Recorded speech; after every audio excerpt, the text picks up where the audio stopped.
Olá pessoal, tudo bem com vocês? Sejam todos muito bem-vindos ao Compocast, o nosso podcast semanal sobre composição musical. Nós estamos aqui sempre gentilmente apoiados pelo Secam. Fica aqui o nosso abraço. Também fica aqui o nosso agradecimento a todos vocês que acompanham, que enviam mensagens, que interagem com a gente de alguma forma. A gente agradece muito a companhia de vocês. É um privilégio a gente poder trilhar esse caminho e falar de tantas coisas que orbitam a prática composicional. E nesse sentido, hoje nós vamos para um episódio que tem um ar um pouco assim histórico, porque hoje nós vamos falar um pouco a respeito do grande compositor russo que nasceu no século XIX e morreu bem no iniciozinho do século XX. Eu estou falando de Mily Alexeyevich Balakirev.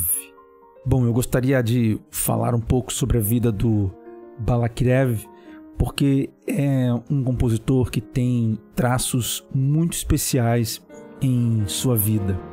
O Balakirev nasceu em 1837 e morreu em 1910. Ele é um compositor russo, como eu já disse, e se a gente fosse localizar ele dentro de uma corrente estética, ele está dentro do romantismo tardio. Há algumas obras que são muito famosas e alcançaram grande entrada dentro do círculo da música de concerto daquele tempo e também no público. Estas obras são Concerto para Piano número 1 em Fá sustenido menor, obra composta em 1856, que ouviremos um trecho daqui a pouco, um poema sinfônico chamado Tamara, de 1867, e uma fantasia oriental para piano chamado Slamey, de 1869, e a sua tão famosa Sinfonia número 1 em Dó maior, de 1897. Então, antes da gente de fato iniciar aqui esse podcast e falar um pouquinho sobre a vida do Balakirev, eu gostaria de dizer que nós vamos fazer dessa maneira nesse episódio. A gente vai ouvir um pouquinho da vida e vamos parar para uma escuta. Então você é meu convidado não só para ouvir sobre a vida do Balakirev, mas também para ouvir algumas obras. Nós vamos ouvir duas obras. Nós vamos ouvir um pedaço do Concerto para Piano número 1 e a Sinfonia também, número 1.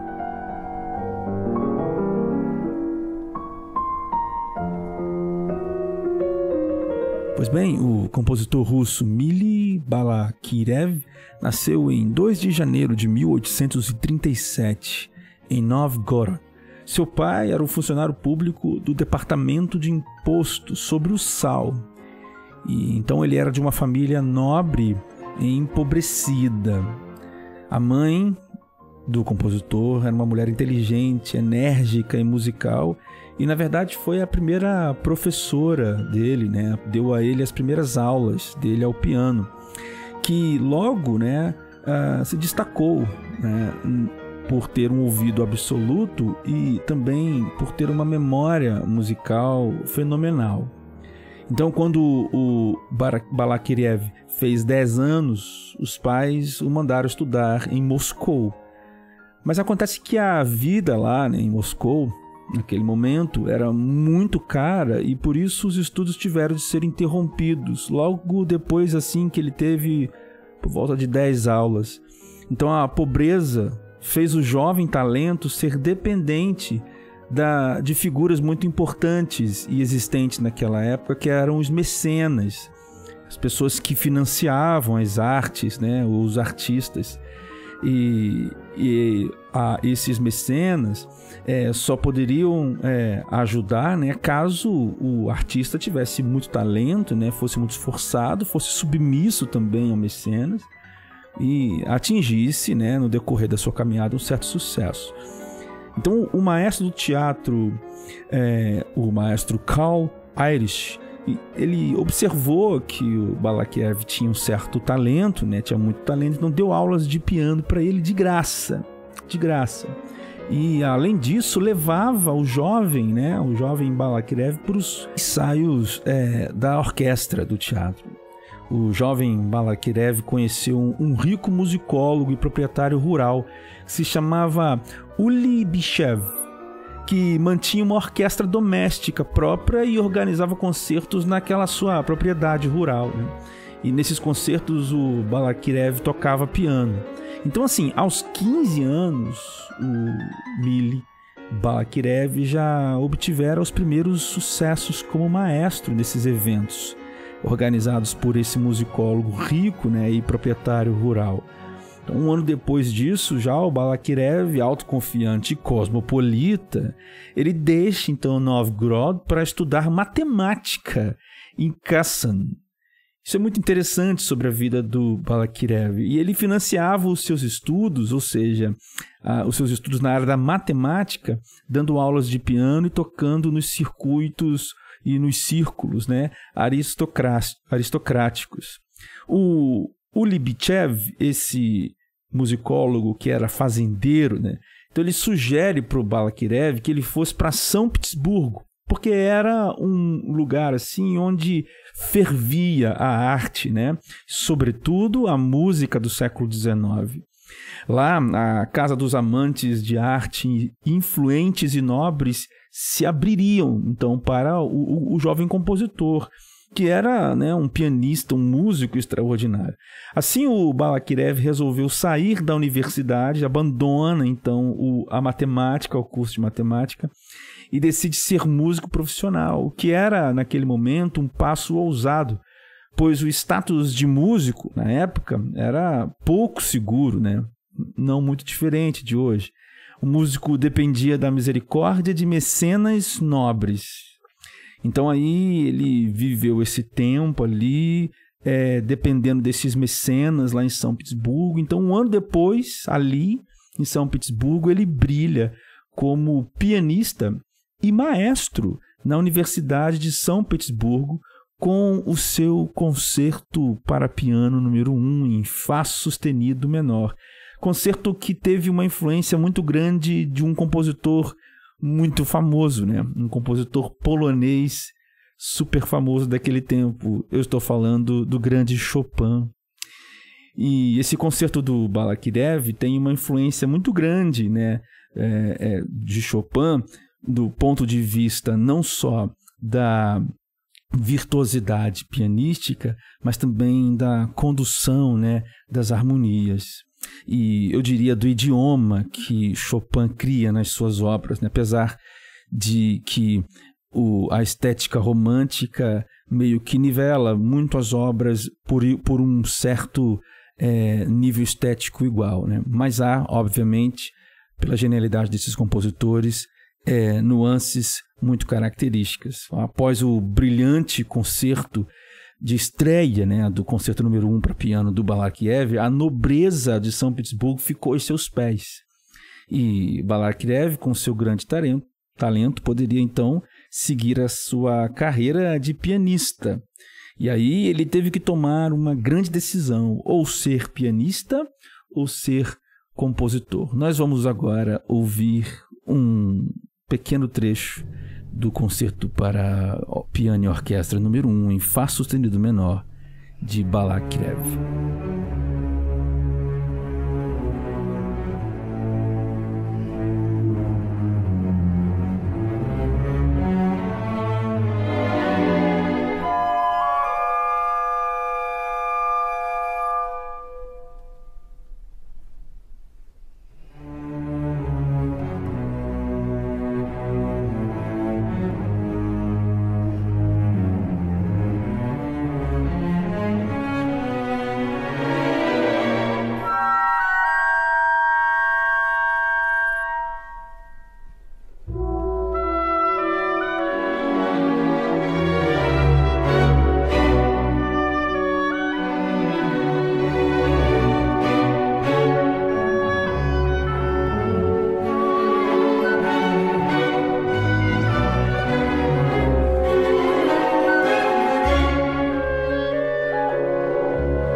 Pois bem, como pianista e improvisador de talento abençoado, admirado e festejado pelos seus contemporâneos, o Balakirev, compositor, se tornou criador da música para piano nacional russa.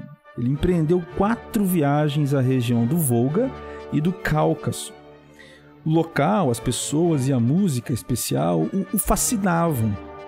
Então ele anotava assim, as canções populares e depois ele publicava essas canções em coletâneas e as utilizava também, essas canções, né, daquela região, nas suas obras. O poema sinfônico que nós dissemos aqui no começo, né, chamado Tamara, por exemplo, ele usou temas de lendas caucasianas e contou sobre a beleza selvagem da paisagem montanhosa do Cáucaso através da música. Mas foi principalmente sua fantasia oriental para piano, chamada Islamey, que o fez ser conhecido internacionalmente. A estreia foi um tremendo sucesso. Em 1862, Balakirev fundou a Escola Livre de Música. E ao contrário do Conservatório de São Petersburgo, aberto um ano antes, ali os interessados de todas as camadas da população poderiam estudar música gratuitamente. Balakirev dirigiu a instituição com uma pausa de 7 anos, com cuidado e iniciativa até o final da sua vida. Paralelamente, ele assumiu, né, a direção da Sociedade Russa de Música. Aqui a gente já vê uma grande característica, assim, não só da obra, mas também da maneira de pensar arte que Balakirev tinha, né? Veja a diferença entre a Escola Livre de Música e o Conservatório de São Petersburgo, né? Aqui já há uma ideia de tornar a música acessível. Alguém que veio, obviamente, de lugares mais difíceis, alguém que veio de caminhadas mais complexas, é que pode, obviamente, compreender toda a necessidade de ajuda que um compositor, artista, pianista, enfim, necessitava ter, né, naqueles dias. Outro ponto importante, então, era que o Balakirev estava muito preocupado em criar uma música que tivesse uma identidade russa. E nesse sentido de criar essa identidade, o Balakirev, então, recorreria a esse material musicado encontrado nestas regiões, o que ele entenderia como música folclórica e, obviamente, o que ele entenderia como sendo uma música genuinamente russa. Daqui, então, vem a criação de um dos grupos, assim, de compositores muito famosos dentro da história da música russa, chamado de o Grupo dos Cinco. Estes compositores, dos quais Balakirev era o mais, digamos, profícuo e criador, né, intenso, eles tinham essa missão de resgatar ou criar essa música genuinamente russa a partir destas descobertas, desta música que é feita nas regiões mais interiores daquele país. Obviamente que aqui existia também um desejo de seguir o legado de Glinka, um nome muito importante também para a música russa, que o Balakirev tinha conhecido assim poucos anos antes da sua morte.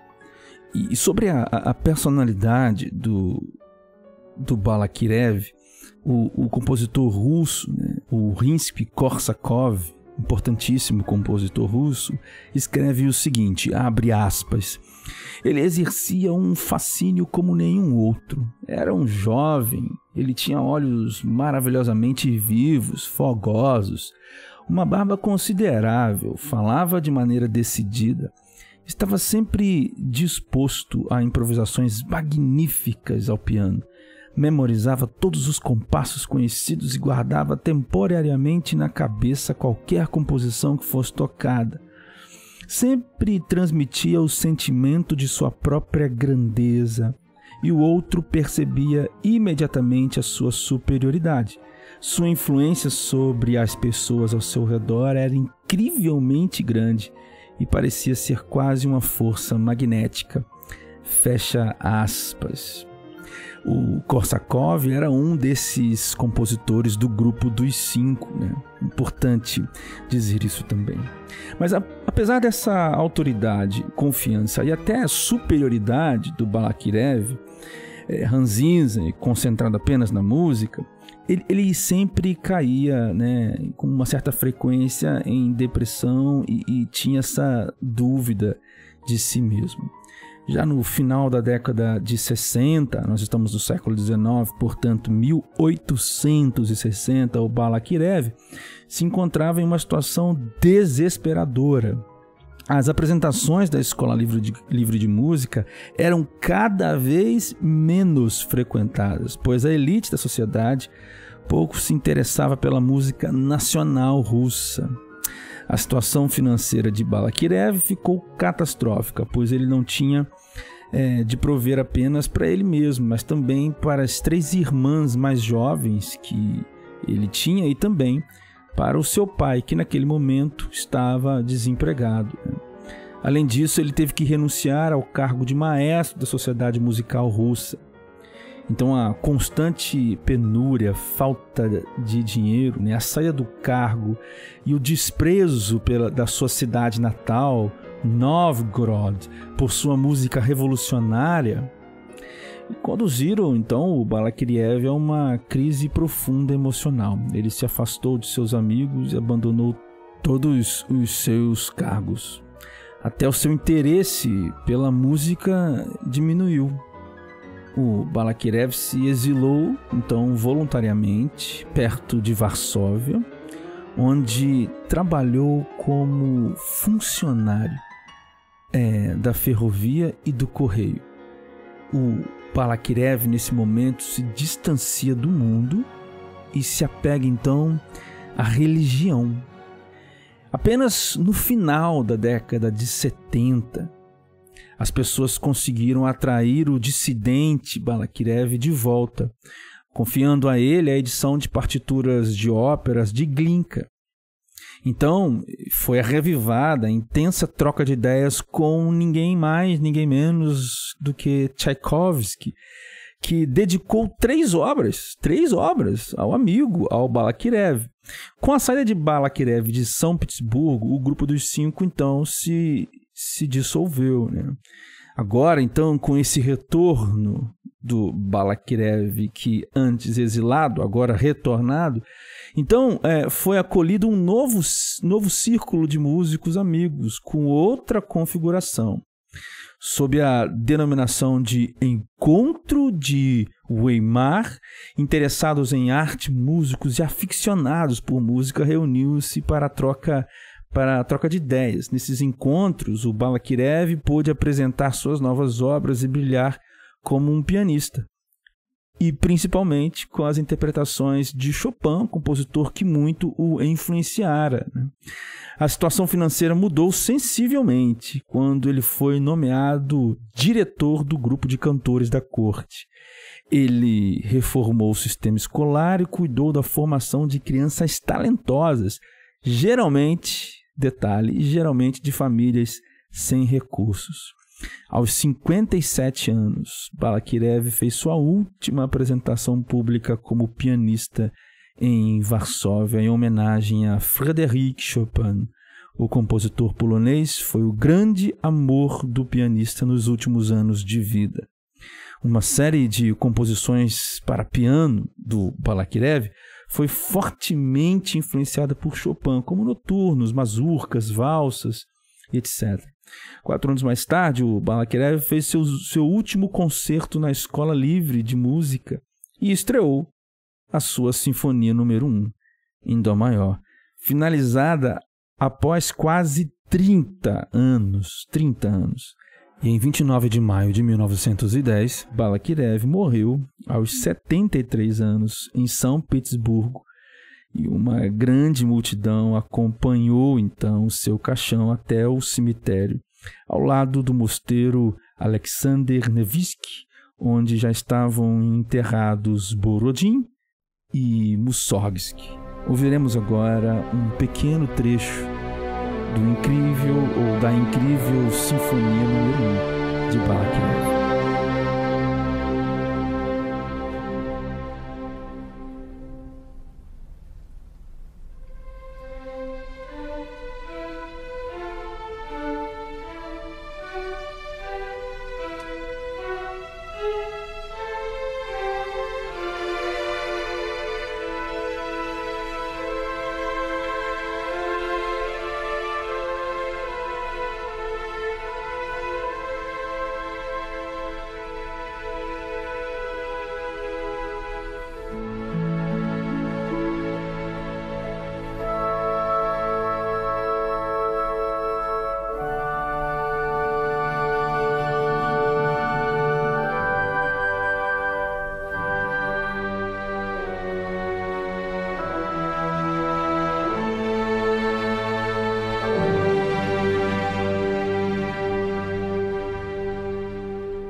Pois bem, eu fico impressionado com alguns destes compositores que têm vidas tão interessantes, que têm tanto a nos ensinar, compositores do presente, com as suas vidas.